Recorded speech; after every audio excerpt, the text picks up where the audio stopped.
Um, those of you who don't know me, my name is Passacantilli, and I am District 1 City Council. And I'm obviously here tonight to get your support and the endorsement vote, but also if you're a resident of District 1, which is precincts 1, 2, 3, and 4 of Ward 3, you know, I obviously humbly ask for your vote on September 26th. I am, briefly, I'm going to give a quick bio. I'd rather have people ask me questions. Born and raised in Boston, spent my entire life here in the North End. I live in the building I was raised in at 406 Hanover Street. I'm raising 2 kids here with my wife Renee. I have a 16-year-old son who is a sophomore at Boston Latin. He actually finished today, he'll be a junior. My daughter is a 3rd grader at the Elliott School, right down the street here. I'm running because I love the neighborhood, and I love the neighborhoods I hopefully will represent. I love the city of Boston. I am a public servant. I've been working in public service for the last 12 years, and I just love helping people. And I believe that that is what this job is. And outside of my scope of work in city government, I'm also very active in the community. I was a member of the North End Waterfront Neighborhood Council. I was the president for 6 of the 8 years I served. I am a member of the North End Against Drugs Board of Directors, a member of the Gavin Foundation Board of Directors, one of the founders of the North End Beautification Committee here in the North End. And you know, I got really involved in the community when I had kids, to be honest with you.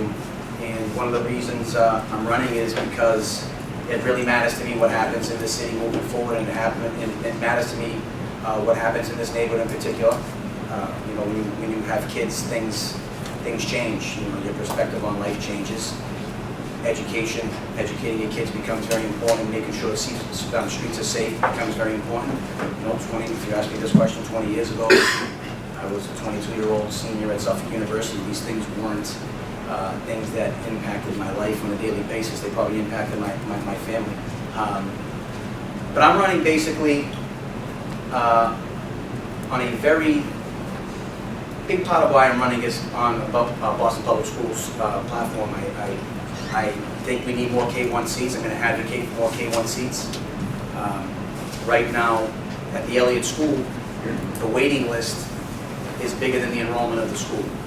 And not every child has been fortunate enough, as I have, to be placed in the Elliott School. It's basically a lottery. I don't know if any of you have children. You basically put your name into the EPS system, and it's a lottery system. And sometimes you get placed at the Elliott, and sometimes you don't. And we are fortunate to have such a great elementary school here in the North End, but not everyone gets a seat at our elementary school. I believe that our kids should eat a healthy lunch at school. I don't know if anyone has ever visited a Boston Public School kitchen. It is not something I recommend you do right now. It is not something that I think is acceptable for our children. Right now you have a freezer, you have a convection oven and a refrigerator in a Boston Public School kitchen, and they basically take the lunch out of the freezer and put it in the convection oven. You know, there are cities all over the Commonwealth of Massachusetts that have fresh lunch, salad bar. I just don't understand why the city of Boston can't provide a fresh lunch for kids. Again, I'm a parent. Everything I stand for, everything I really care about recently is basically around the health and wellness of my children. You know, we need to have a park system that's the best in the country. This year we had the largest, the city budgeted more money this year for the parks department than they ever did in the history of the city of Boston. Unfortunately, it's still not enough to have state-of-the-art parks and to have first-class parks. I think we're moving in the right direction. We do a great job down here at Christopher Columbus Park with our Friends group, probably the best Friends group we have in the city of Boston. I think we need more of that public-private partnership. I think that the Boston Centers for Youth and Family, who have the care and custody of this building we're standing in right now, the Nazaro Center, I think we need to give them more resources to be successful. I think this building has been outdated. I think this neighborhood needs a new community center, something I'm going to advocate for, a new state-of-the-art community center. We live in a neighborhood that is growing families, growing young people, lots of children, more than I've seen in recent memory. this building, I think, I think it's time to move on from this building in terms of the infrastructure.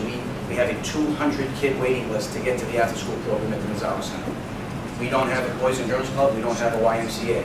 Every other neighborhood in this district has a Y and has a Boys and Girls Club. Is that my go?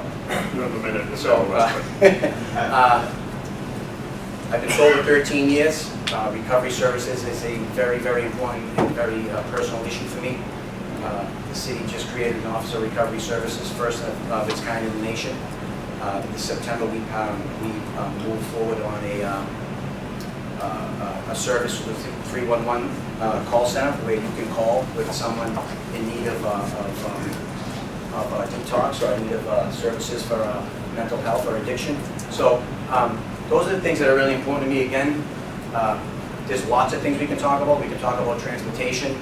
I'm a big don't block the box advocate. It's something we haven't done in Boston yet. I think needs to be done. I think we should be. I think the city's moving in the direction of using smart traffic light technology. Those are some of the things that we can use to mitigate some of the traffic issues we have in Boston. I think everyone has been in their car over the last 2-3 months. It's a nightmare getting from point A to point B lately in the city. But those are some of the issues that are really concerning me, and those are some of the things that I want to address. Again, I want good schools for our kids. I want good parks for our kids and for our seniors, and for we enjoy the parks as well. All my great memories in this neighborhood of growing up down here, down the Little League field, or playing softball in the men's softball league, or down the Mirabella pool. And I just think we should have the best of everything for our kids. The young kids today are our future tomorrow, and in 20 years we're going to be looking to them to be our leaders. And I'm a big advocate of youth services and a big advocate of recovery services. So I could talk all day, to be honest with you. Thank you, Stephen. I'm going to open up some questions from the board committee, and you have one while we're raise your hand. Anyone on this side of the room? Daniel may have one. I always have questions. We'll get one from the vice chair. All right. Go right ahead, Miss. No, you go first. Oh, thank Well, you. like that.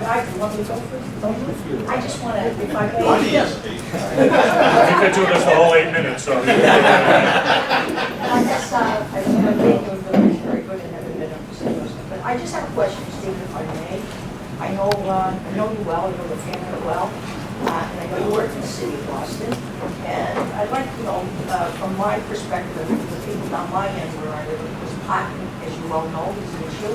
You're concerned about zip cars taking places of residential parking. But I'd like to know, really, can you tell us, really, being from a city hall employee, if you become an elected official, how do you see your role as bringing forth really the issues from the north end? I mean, East Boston, Charlestown, we're a small part of the district. And I knew your grandfather very well, who stood up and expressed himself loudly and boldly. How do you intend to make that transition from a city hall employee to being our elected official and representing us here in the north end? I would love to express myself as loudly and boldly as my grandfather used to, but we don't do things like that anymore. I think, 12 years of public service experience in City Hall, I think is an asset in this function as a district city council. I think city council, especially on the district level, is a very, very hands-on, nuts and bolts, kind of in the weeds job.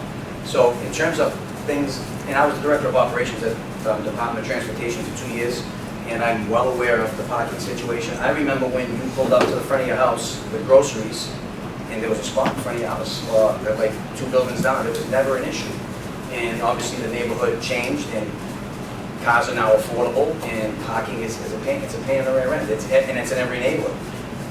I think that when you look at a building today, look at my building. When I was a kid, my father owned the car, and no other tenants in the building owned the vehicle.